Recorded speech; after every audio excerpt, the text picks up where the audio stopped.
Mo Fingaz, Doctor's Orders, Main Squeeze, what's up? When did I get my first production item? It wasn't actually a production item, to be honest. The first thing I got was turntables from a young age.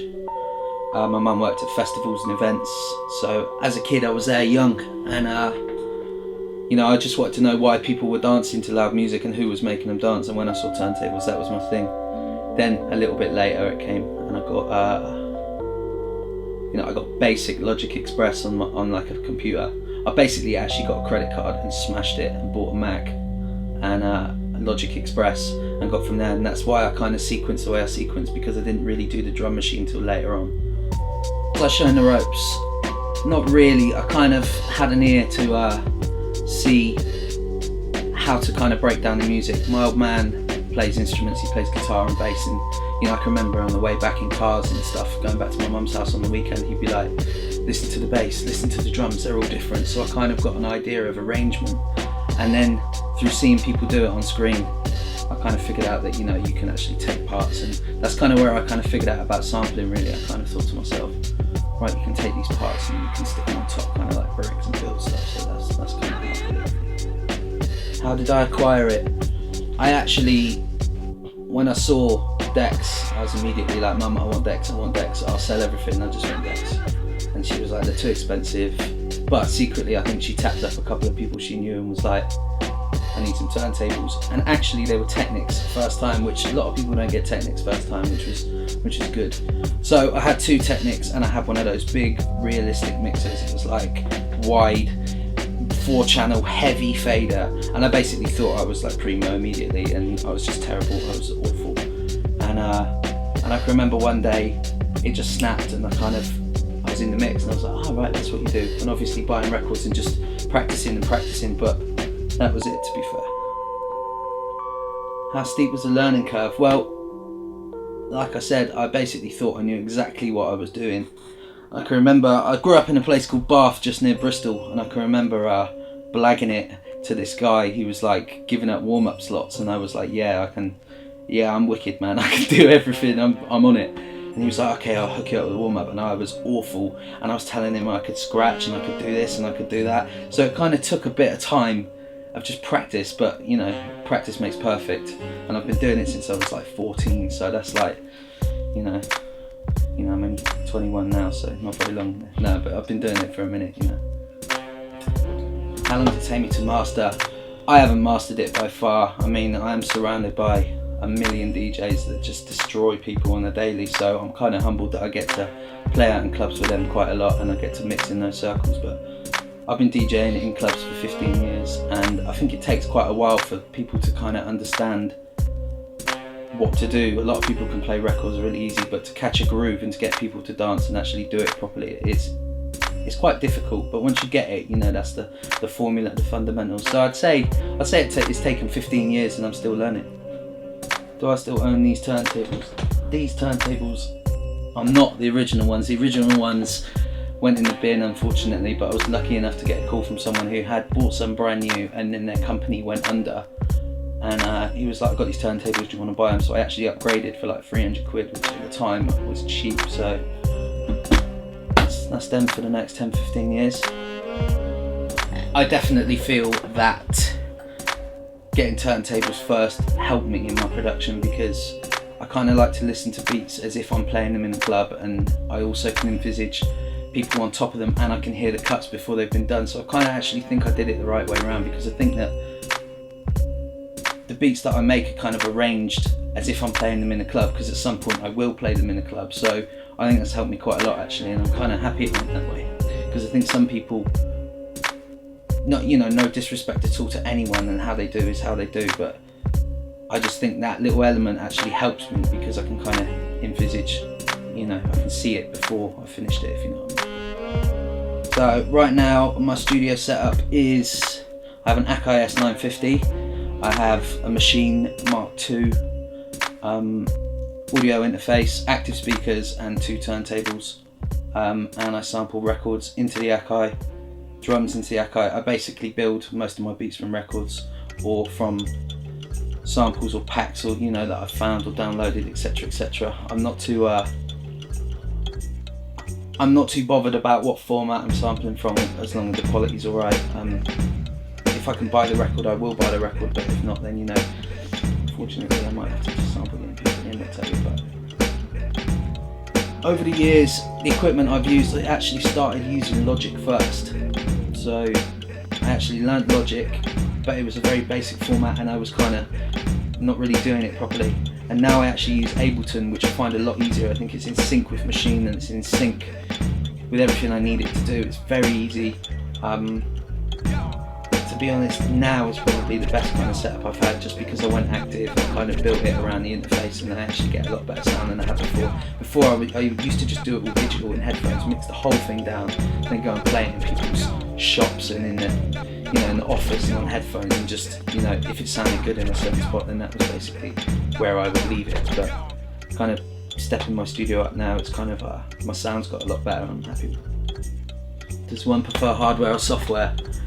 It's got to be hardware, really. If I had enough money and enough space, I'd have hardware. There is some software which is obviously amazing, and you know, I can't really live without it. You know, the Waves plugins are just awesome, and some of the isotope stuff that, you know, for like kind of a mix and master at the end are really great. But you can't really get the sound that I can get out of the Akai from a plugin, really. You know, you can get fake stuff, but it's not really, you don't cut the mustard, in my opinion.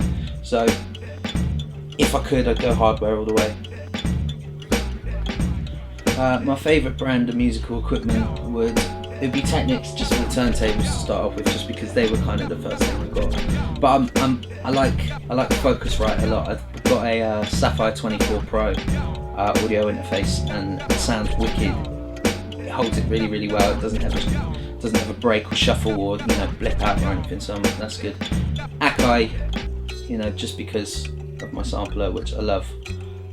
But, you know, I'm not going to chat about hardware I've never used, because I've never used it. I would recommend to a beginner, I'd actually recommend Ableton. Ableton is fun, it's easy. As long as you can record into it, you know, you can drag WAVs in and out. It's got the kind of, you can obviously open out the grid format, but it's very much like, it's like building with Lego. A lot of people that use it will tell you, you know, it's very user friendly.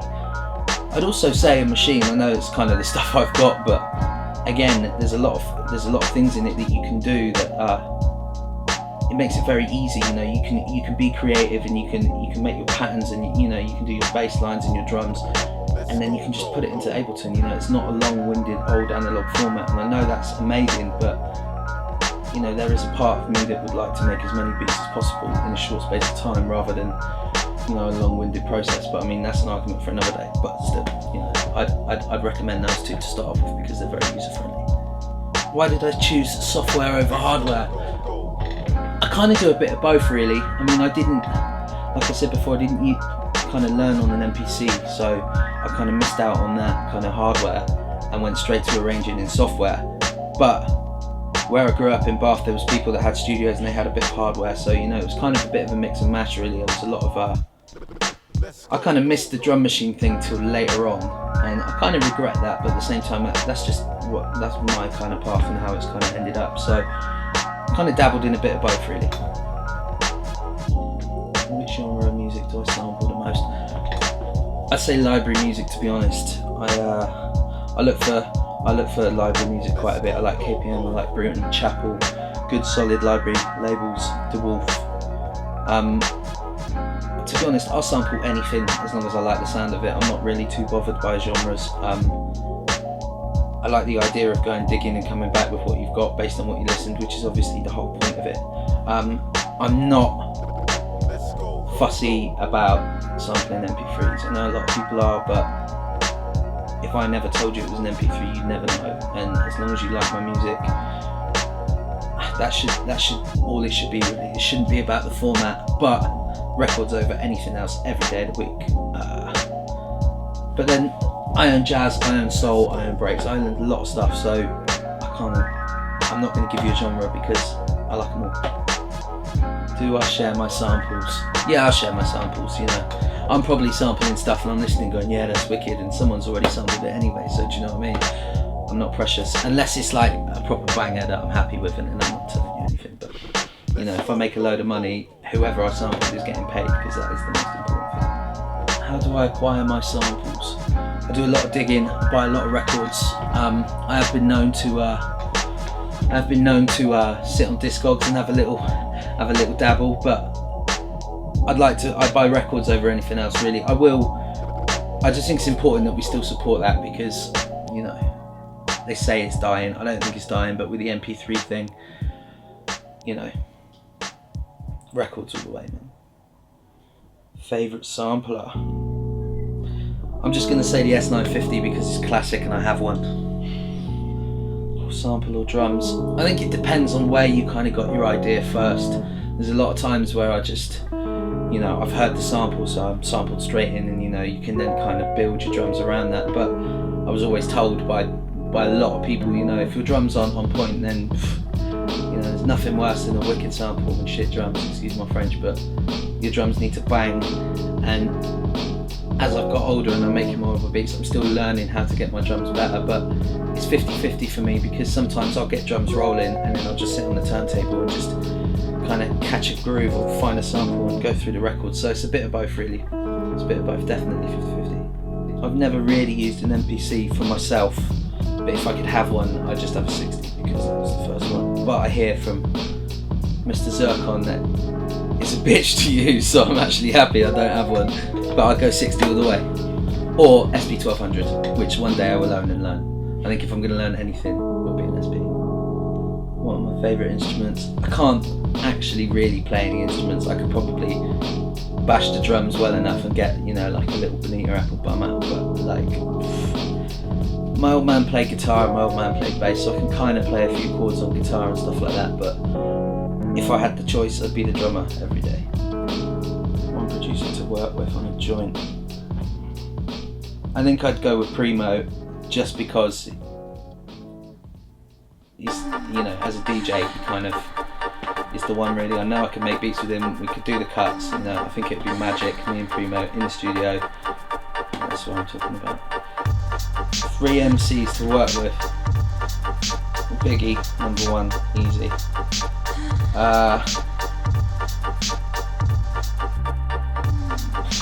It's a difficult one, man.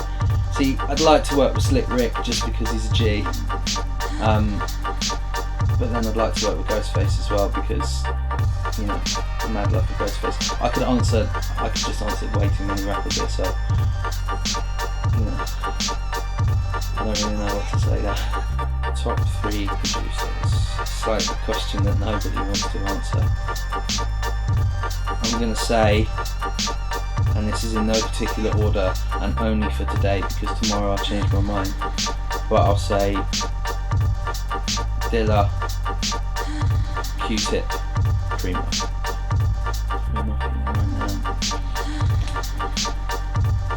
Always got love for Lewis Parker.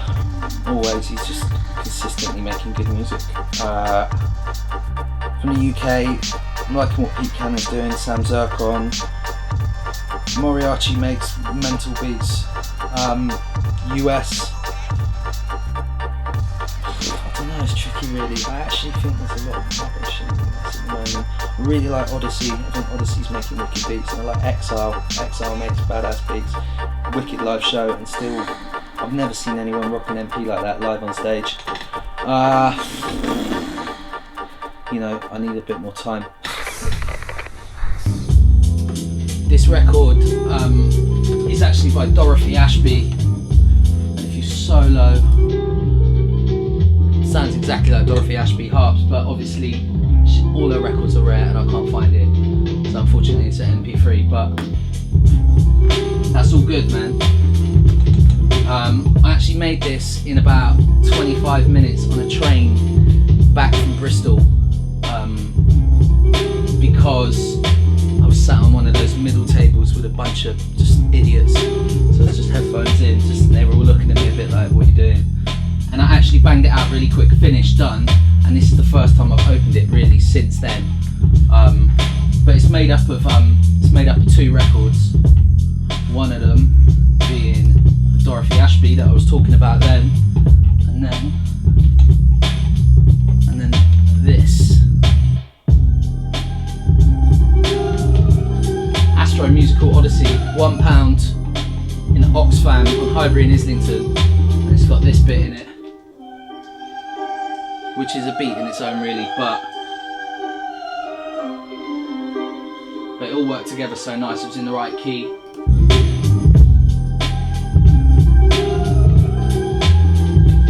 And then yeah, that's it, man. Just override the bass as much as possible to make it sound like it's 1990.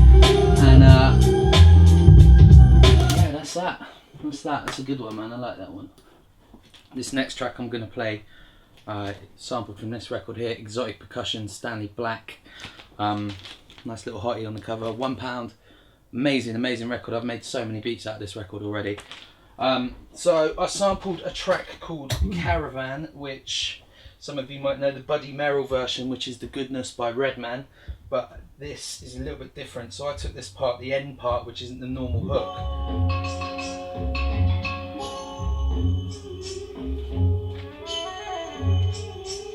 which is basically the outro. The Redman flip was at the beginning. I'm sure a million people have flipped it, but I flipped it because I liked it. And then what happens next? There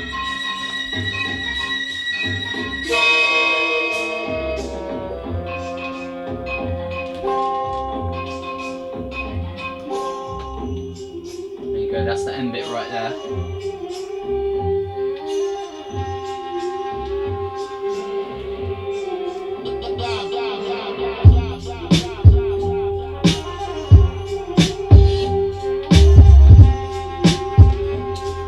Like, the good thing about working with Ableton with records like this is you can chop it up, and once you've got it at the right time, you can literally just like Lego drop bits and they just fit and they're just looping perfectly. So it's actually quite easy to make this. You don't have to try too hard.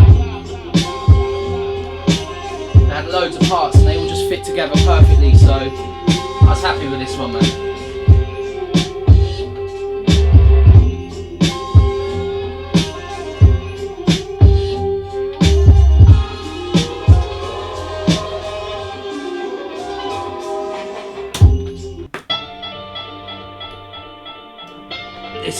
This one here samples Michel Legrand.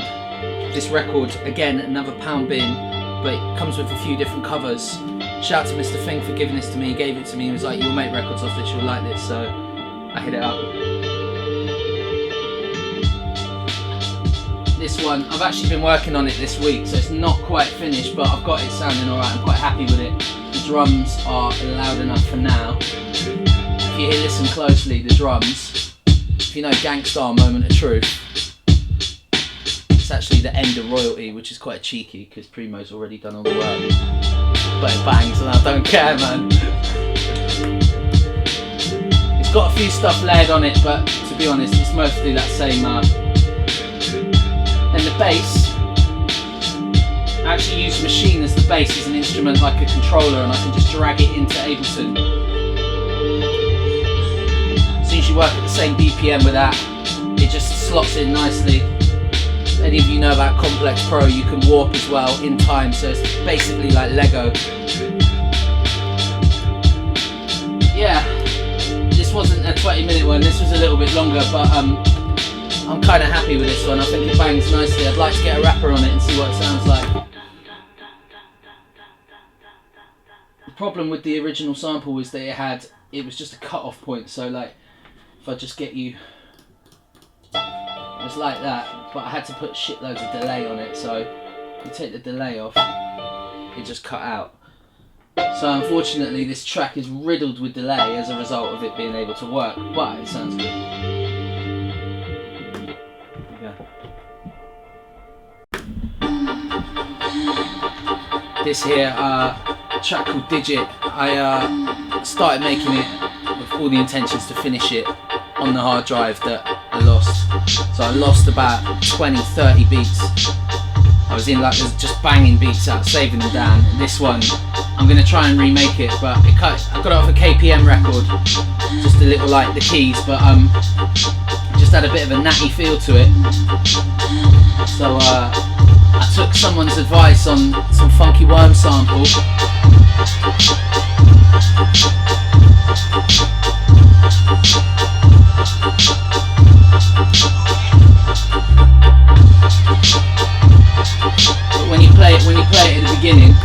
we play it right at the beginning, it doesn't loop the way it drops, so it's a little teaser, and on a big system it sounds really good. So I'm going to get around to remaking this again and try and get some bars on it, because I think it's a good one.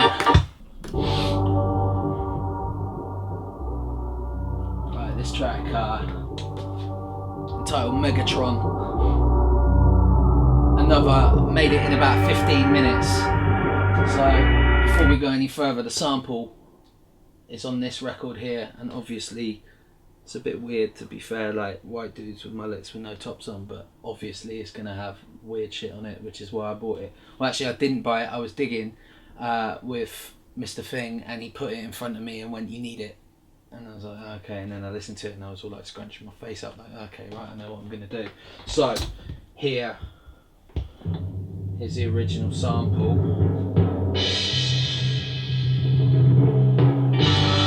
which I'll take into the Akai, downsample it to get that kind of crust around it, which it's already got quite a lot on it already, so I didn't do too much to it. Take that into here, set it on 3 filters, so got a low filter, middle filter, simple kind of hip hop 101 filters, but it just works so well.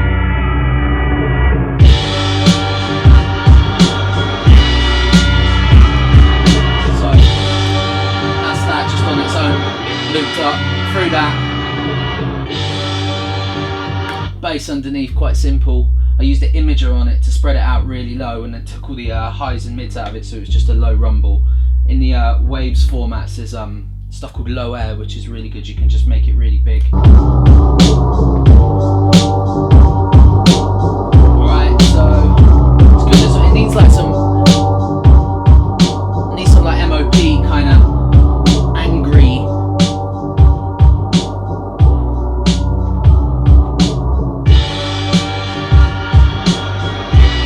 Then we have got, zooming in actually, it's not a lot, man, just simple shakers. And all I've done is just a little compressor, take stereo effect on it. That's it, man, nice and simple. Be good if it had some cuts on it, but I can do that dependent on the rap. Yeah, that, my friend, is Megatron. This track entitled Rotten Apple, I did with Stinking Slum Rock.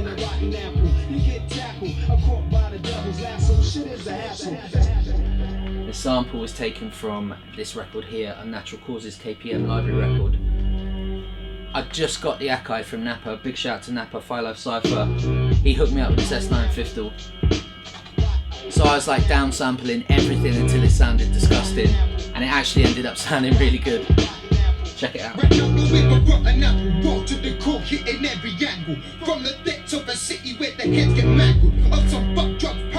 love his vibe as well. He's such an aggy little bro. I love it.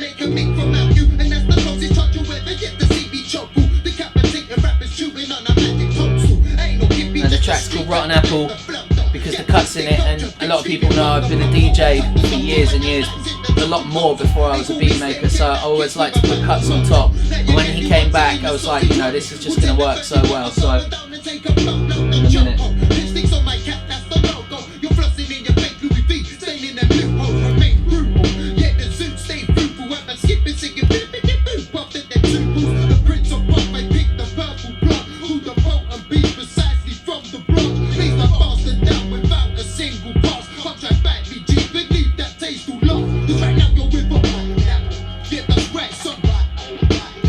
Cuts are from Royal Flush, Rotten Apple, but it's got a little snare at the beginning, so you can cut it. Sounds a lot better. Don't know what I should help. We should put this out, man. We should put this out. I was thinking we should put this out. Okay, I also made beats another way on the SP, and I basically had to get Ringz back because previously I didn't have one, and I've finally got one. So you're now going to have to see a second part of how I make beats. So this is obviously the daddy of drum machines, and I'm pretty stoked that I've got it because it's taken me a long time to get one. You can only sample for 10 seconds, which is pretty full on when you're used to making big loop hip hop and you're used to just sampling as much as you want, and then suddenly you actually can't because it was made in 1987 and you know you just can't. So you get 10 seconds of sample time and that's it. So what I would do to start off with is sample from my turntables, kicks, hats, snares, or you know anywhere I can get a signal in I'll sample from basically. So sometimes there'll be digital kicks or snares, but the advantage of this is the minute you put something into it, it just has that kind of like crusty, you know, Pete Rock sound about it, which is amazing. So kick, hat, snare, samples.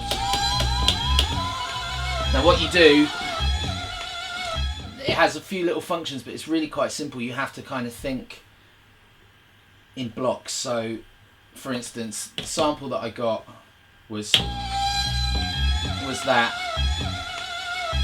but there's a setting within here. Then what you can do is you can basically tweak a setting and add a little loop on the end. So once you've got your sample, it will then add that little bit on the end, and once you get it in time, what you can do, you can basically go into the SP and you can add swing to it. So normal hip hop 4/4, or you can add swing and it'll start jolting a little bit and you get that little nice little movement. Now what I've started to do for my workflow is basically I've started to get a really strong idea on the SP, so maybe only use, you know, 6 to 8 pads, not a lot, but then track it out into Ableton where I feel quite comfortable to obviously move stuff, and obviously then I can put a lot more effects on it. So individually I've basically taken the kicks, the snares, the hats and the hi-hat, main sample. Then what I've done is I've taken one, again, like I was saying in the other track, taken the highs and the mids and a little bit of the lows, and then just taken the lows, boosted them up a little bit with what's called low air in the Waves plugin to basically make it bounce a little bit more.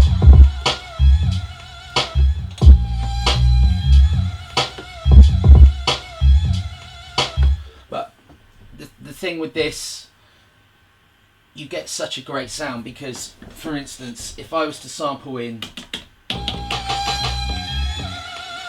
snare drum and it's right, so and it's too high, I can tune down and then turn it up, and it's got an extra bit of crust behind it. It's the same with any sample you have. You can basically play it in at 45, so it plays it really fast, and then you can stretch it down and make it dirtier. And that is basically as far as I've got with it so far, but every day I'm using it and every day it's just making my beats better. But it's a different process, you know. With Ableton I'm able to just take whatever I want and stretch it out and, you know, be as open as I want. But with the SP I have to kind of think a little bit more and compact it down into really strong drums, short little samples. And that's why all the good 90s, mid-90s hip-hop made on MPC, on a SP1200 was so great, because it was so clever how they got so much out of them. You know, so cats like Ringz and Brown and Finesse and Pete Rock and all these dudes that use these properly, and what they get out of them is very, very impressive. And I'm still learning, but you know, that's the SP. Okay, so I'm going to take you through how I'd make a beat from scratch. Normally it would depend on whether I heard a drum break or a sample first to whichever way I go. It's just the way it is. You either put the needle on the record and hear the record, or drums or whatever. But with this one I started with a sample which was taken from like a cinema record. So this is the sample, and what I've done is I've separated it onto 2 tracks here and here, high frequencies and low frequencies, so then I can filter between them. So even though I've got the whole sample playing together, I can actually split it in half.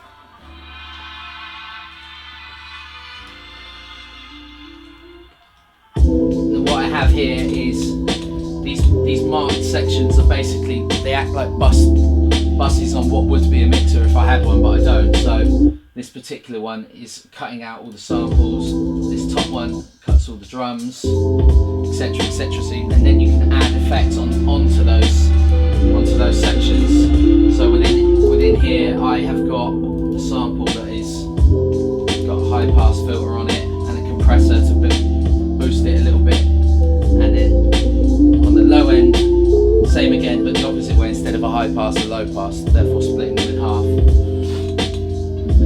So again, all I've done in Ableton is I've recorded the sample through into the S950, stretched it out, down sampled it a bit to get a bit of grit on it, taken it into Ableton literally as a WAV, zoomed in, chopped it up, and just, it's very, very easy to chop up in Ableton. You can literally just slice and drop it on top of one another, which is quite quick.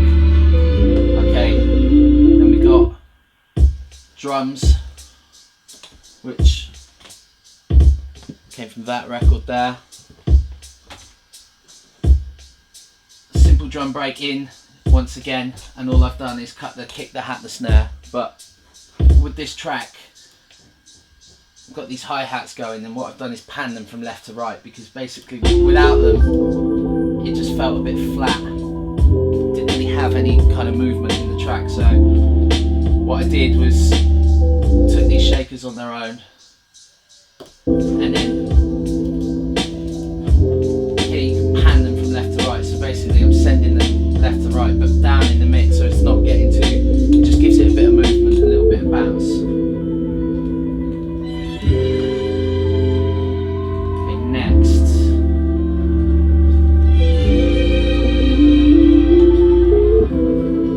Extra track, which is taking the main sample again and put it down again on a lower track for extra filter to get more bass out the bottom, which is here, which if you can hear that, it's filtered back even more. So I've just got the high end, the little kind of like piano notes, which are controlled here. Again, the compressor, push it a bit harder just so you get them, but it's kind of forcing them, but they're not reading at all. And then same again, so I've actually got the same sample filtered and unfiltered working together.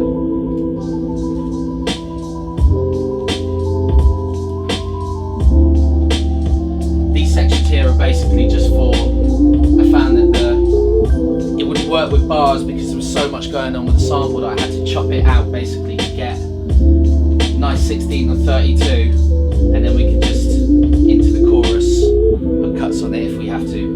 Rah rah rah.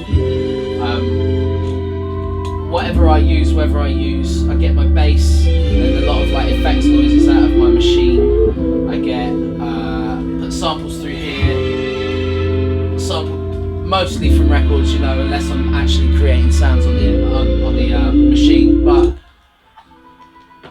I like to. I can't really. I have to tweak quite a lot. I have to basically just sit there over and over again, as you know, and just play it over and over again and just make sure everything sounds right. I mean, this sample is quite cinematic, so it's quite wide and it's quite, you know, quite rich. So it's actually quite an easy beat to make, but I sit there for ages and I try and mix stuff down. I think it's really, really important that you mix down to clean and that you can tell when things don't sound right. And even if you're not super tight on frequencies and super, you know, I sit in studios and I don't understand what people are saying, but at the same time I know whether it sounds wrong or whether it sounds right. And I'm quite happy with this mix down because it kept the kind of richness of the sample. It's pretty simple really. I mean, I've just, like I said, broke these up into groups, and then each group has a compressor, and what I put this thing called a, if anyone's got waves, they'll know about the tape delay, the Kramer master tape. Basically just makes everything a bit crunchier. Then as we move into the sample, I don't think I've actually got anything on there, but I would either compress it and EQ it, maybe put a filter if it needed it, but you can do that naturally anyway. So this is actually quite a simple arrangement. All that's really key to me is just making sure that my kick, hat and snare is loud enough and clean enough, because there's nothing worse than a beat with a weak snare and a weak drum, kick drum, because it defeats the whole point. So yeah, I mean, apart from that, all this stuff here, this is called automation, so basically I can control the level of volume where something's coming in or coming out. And that's quite nice to do on this because there's big strings, so you can kind of fade them out and bring them in.